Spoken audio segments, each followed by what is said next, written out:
Okay, so first I'll pick up on the number which Taimur Saab mentioned, which was 22% growth in the value that's required on the pension side. So let's just be clear that 22% annually for the next 10 years, I'm not sure there's uh, too many asset classes, in fact, any asset classes in Pakistan that will be able to deliver something like that.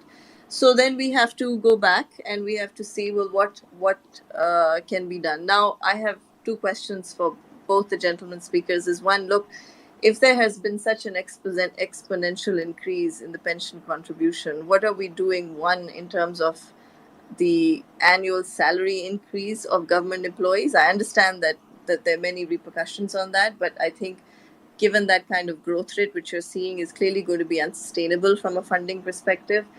And the second point is also in terms of size of government. And I think that is something that affects the federal, provincial levels both. Because as you add more and more people and as government gets bigger as an entity, that pension liability is slowly going to begin to take over those resources, as you mentioned. So I think that's one point that really needs to be considered.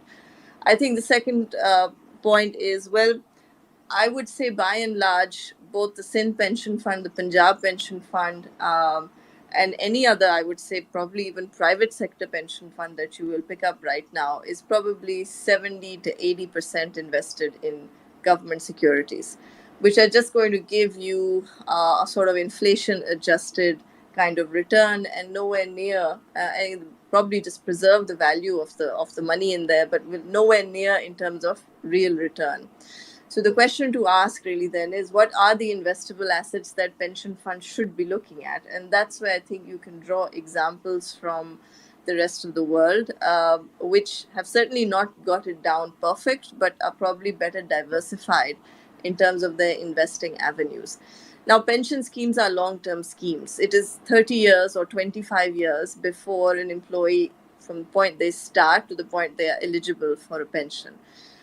In that case, when you have that contribution coming regularly, for assume that you have a funded pension plan and you have a contribution that is coming regularly, this should not be looked at from a perspective of investing in short-term government treasury bills or even 10-year government bonds. It should be looking at what other avenues, such as that are available, and there are need in Pakistan for those avenues right now, in particular in the infrastructure space, in the capital market space. For example, when we pick up the sizes of not just Punjab Pension Fund, Sindh Pension Fund, you can pick up EOBI, you can pick up State Life, you can pick up WWF, you can pick up Sindh WWF, you can pick up all these funds which the government has created under its various provincial and federal entities, and you run into well over, I would imagine, a trillion rupees just sitting there invested in 80% government securities.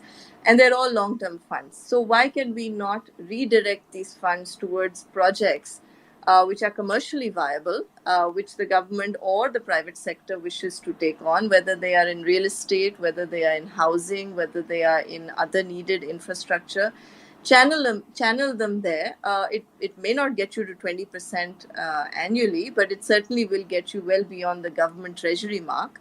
And that way, you at least create a long term source of funds for local infrastructure in the country, whether it is through capital markets or through other financial instruments, and really push out a bit more innovation in terms of the investing avenues of such large funds in such pension schemes.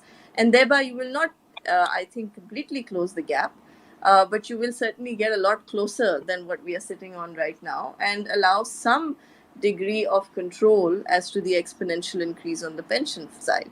But I think you certainly have to do that with some consideration towards salary increases as well as size of government. So that's just the way I think that this will need to be tackled, I think, going forward.